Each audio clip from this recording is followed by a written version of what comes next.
आइए आज पढ़ते हैं हम लोग हिंदी व्याकरण।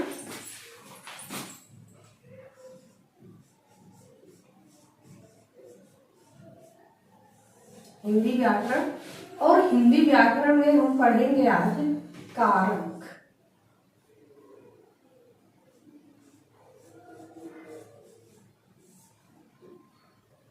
हिंदी व्याकरण में पढ़ेंगे कारक। सबसे पहले हम जानते हैं कि कारक किसको कहते हैं। संज्ञा के साथ, संज्ञा या सर्वनाम के साथ प्रयुक्त होने वाली विभक्ति को ही हम कारक कहते हैं। देखते हैं, संज्ञा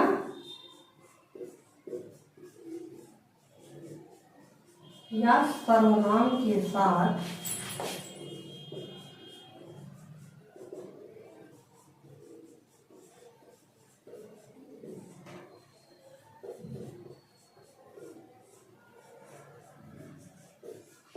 होने वाली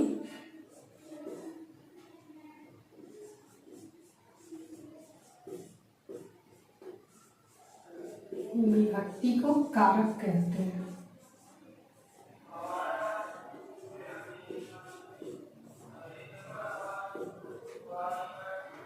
संज्ञा या सर्वनाम के साथ प्रयुक्त होने वाली विभक्ति को कारक कहते हैं। अब देखते हैं कि कारक का काम क्या होता है।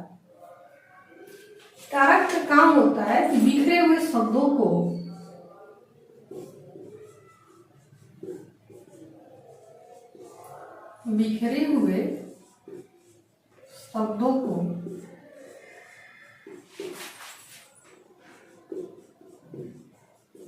सार्थक और पूर्ण बनाना।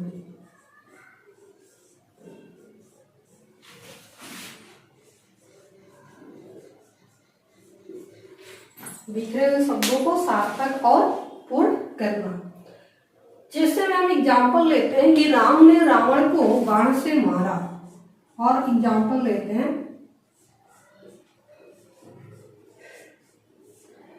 राम ने रावण को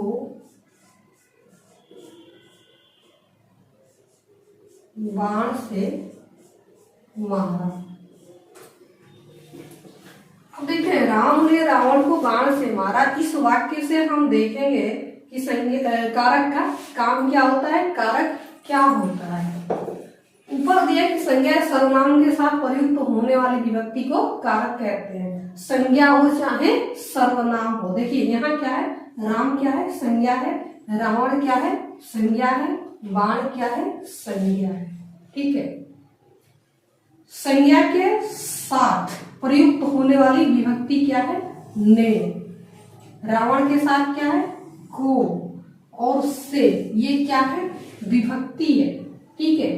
तो इसके ठीक बाद, किसी भी संज्ञा या सर्वनाम के ठीक बाद जो विभक्ति लगाई जाती है उस विभक्ति को ही हम क्या कहते हैं, कारक कहते हैं। उसे ही हम क्या कहते हैं, कारक कहते हैं। और कारक का काम क्या होता है कि बिखरे हुए शब्दों को सार्थक और पूर्ण करना।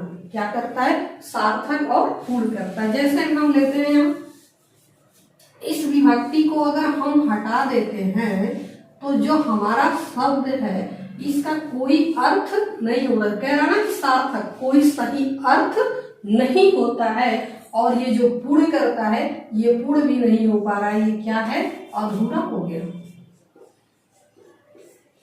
राम रावण बाण मारा। राम रावण बाण मारा। क्या ये वाक्य सही है? नहीं है, बिल्कुल नहीं है। और अगर इसी के ठीक बाद, इस संज्ञा के ठीक बाद, कहा था ना कि संज्ञा सर्वनाम के, इस संज्ञा के ठीक बाद जो विभक्ति लग जाती है उसे ही कारक कहते हैं। और वही विभक्ति, वही कारक क्या करता है, बिखरे हुए, ये जो बिखरे हुए शब्द पड़े हैं ना, इनको क्या कर देगा, सार्थक कर देगा और पूर्ण कर देगा। लगा के देखते हैं विभक्ति, राम ने रावण को बाण से मारा। अब ये क्या हो गया, ये वाक्य पूरा हो गया, वाक्य सही हो गया, सार्थक हो गया। इसका कोई सही अर्थ भी निकल आया। तो इस तरह से हम देखें कि कारक क्या होता है, बिखरे हुए शब्दों को सार्थक और पूरे करता है। संज्ञा और सर्वनाम के ठीक बाद प्रयुक्त होने वाली जो विभक्ति होती है, जो चिन्ह होता है, उसे ही हम क्या कहते हैं, कारक कहते हैं। अब जो है कारक आपके 8 प्रकार के होते हैं। आइए, नंबर 1 है कर्ता कारक, नंबर 2 है कर्म कारक,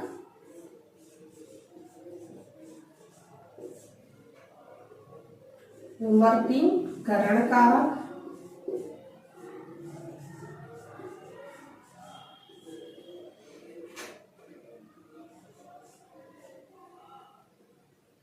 नंबर 4 संप्रदान, नंबर 5 अपादान,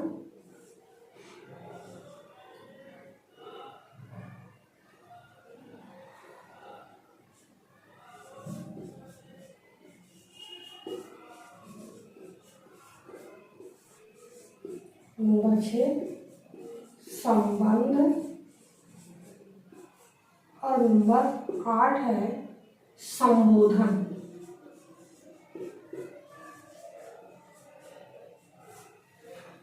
ये आपके 8 कारक है। सबका चिन्ह है, कर्ता का चिन्ह है ने, कर्ता ने, कर्म को, करण से, संप्रदान का के लिए, अपादान से, अधिकरण में, पर, पैर, भीतर, बाहर, संबंध, का, की, के, ऐसे करके आता है, संबोधन, अजी, रे, ऐसे करके संबोधन आता है। तो आइए अब एक एक करके हम विधिवत देखते हैं। कर्ता कारक नंबर 1 पढ़ेंगे। कर्ता कारक नंबर 1 है कर्ता कारक। इसका डिफिनेशन है कि संज्ञा या सर्वनाम के जिस रूप से क्रिया करने वाले का ज्ञान होता है उसे कर्ता कारक कहते हैं। संज्ञा हो या सर्वनाम है, जिस संज्ञा या सर्वनाम से हमें ये पता चले कि ये अमुक संज्ञा अमुक सर्वनाम किसी काम को किया है, तो वहां पर क्या होता है, उस संज्ञा या उस सर्वनाम में कर्ता कारक होता है। किसी और में नहीं, विभक्ति में नहीं होती है जो चिन्ह लगता है, उस चिन्ह में कारक नहीं होता है, उस संज्ञा में होगा या उस सर्वनाम में क्या होगा, कर्ता कारक होगा। जैसे लड़के ने खाना खा लिया। अब देखिए, लड़के ने खाना खा लिया, हमने ऊपर बताया आपको कि संज्ञा या सर्वनाम के ठीक बाद जो विभक्ति लगती है उसको ही हम क्या कहते हैं, कारक कहते हैं। अब देखिए, जो ने है ये क्या है, कारक है, लेकिन कारक है किसमें, इस लड़के में है। ये तो क्या है, विभक्ति है। ये क्या है, चिन्ह लगा हुआ है किसका, कारक का। कारक का यहाँ पर चिन्ह लगा हुआ है, लेकिन ये कारक इसमें नहीं है, किसमें है, लड़के में है। अब हमने बताया कि क्रिया करने वाले का ज्ञान होता है किससे, कि कोई काम, जैसे देखिए खाना खा लिया, तो खाना खा लिए, किसने खा लिया, किस संज्ञा ने खाया है। यहाँ संज्ञा क्या है, लड़का है। किस संज्ञा ने खाना खाया, लड़का। तो इस लड़के में कौन सा कारक है, कर्ता कारक है। ठीक है। अब यही प्रश्न आकर के परीक्षाओं में आपका फंसता है। कंपटीशन की मैं बात कर रही हूँ, बाकी किसी हाई स्कूल इंटर बीए वगैरह की नहीं कर रही हूँ। कंपटीशन में ऐसे प्रश्न देता है कि लड़के ने खाना खा लिया में किसमें विभक्ति है। ठीक है, ऑप्शन देगा ए ने, बी ऑप्शन दिया खाना, सी ऑप्शन दिया लड़के, और डी ऑप्शन दिया खा। ठीक है, अब ये 4 ऑप्शन देगा, ने, खाना, लड़के और खा। 4 ऑप्शन दे दिए। इसमें से चुनना रहेगा आपको कि किसमें विभक्ति है, कर्ता कारक, सॉरी किसमें कर्ता कारक है। प्रश्न देगा किसमें कर्ता कारक है। कर्ता कारक किसमें है?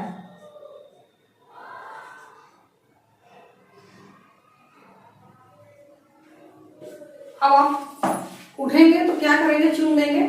हमने बताया कि ने चिन्ह है, ये ने कारक है, तो ये ने कारक है, आप उठेंगे तो इसको चुन देंगे, जबकि ये है नहीं। कर्ता कारक किसमें है? लड़के में है।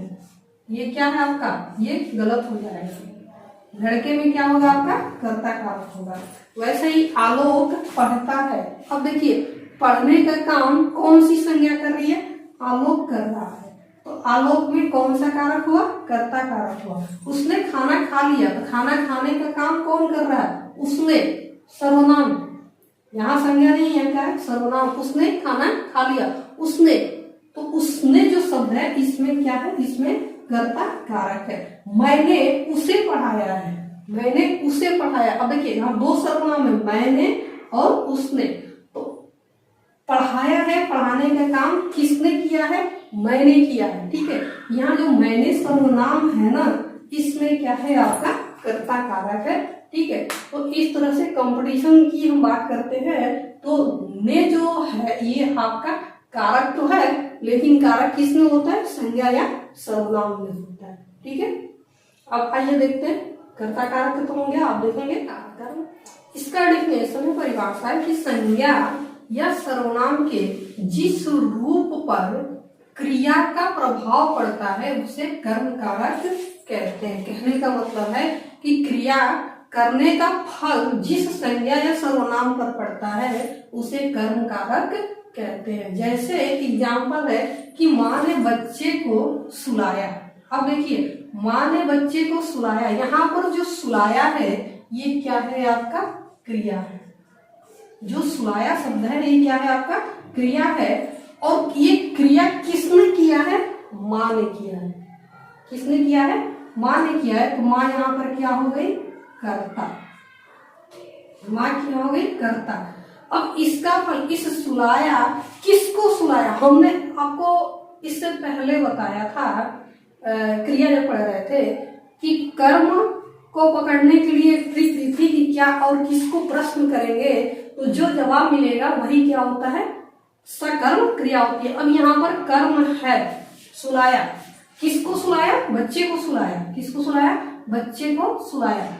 तो इस क्रिया का फल किस पर पड़ रहा है? किसको सुलाया है? माने बच्चे को सुलाया है। तो यहाँ जो बच्चा है ना, ये क्या है? कर्म कारक है। शिकारी ने शेर मारा। ये मारा जो है आपका क्या है? क्रिया है। और मारने का काम कौन कर रहा है? शिकारी। तो शिकारी यहाँ पर क्या हो गया? कर्ता हो गया। ठीक है, किसको मारा? किसको मारा? प्रश्न करेंगे, किसको मारा? शेर को मारा। शेर क्या हो गया आपका? यहाँ पर कर्म हो गया। लोगों ने चोर को पकड़ा। लोगों ने चोर को पकड़ा। पकड़ा, पकड़ना क्या है? क्रिया है। पकड़ना क्या है? क्रिया है। पकड़ने का काम कौन किया है? लोगों ने किया है। तो लोग क्या हो गए? यहाँ पर कर्ता हो गए। और किसको पकड़ा? चोर को। तो चोर यहाँ पर क्या हो गया? कर्म हो गया। एक चीज और है, इसकी पहचान है कर्ता का। हमने ऊपर बताया था कर्ता क्या ट्रिक है, पहचान है, चिन्ह है। कर्ता ने कर्म को, कर्म को। अब यहाँ पर देखिए, चोर को पकड़ा, यहाँ जो को है ना, ये क्या है? कर्म है। कर्म का चिन्ह है, विभक्ति है, जहां पर भी है ये को कहीं लगा रहता है और कहीं नहीं लगा रहता है। जैसे में राम ने रोटी खाई, अब देखिए यहाँ को नहीं लगा रहता है, और इस को से पहले जो संज्ञा होगा या जो सर्वनाम होगा उसी में ये कर्म कारक होगा। ठीक है, राम ने रोटी खाई। खाई, खाने का काम किसने किया है? खाया है, ये क्या हो गया? आपका क्रिया हो गया। खाने का काम किसने किया है?